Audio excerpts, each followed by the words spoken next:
10月から立派やね。これはもうもちろん深海中か伊勢。ここら辺に上がったやつですね。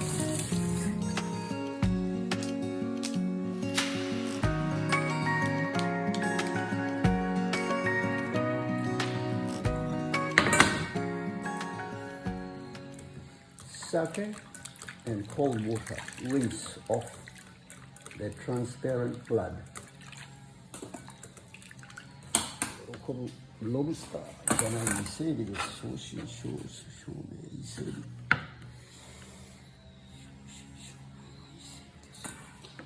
刺身出来上がり。刺身伊勢エビ。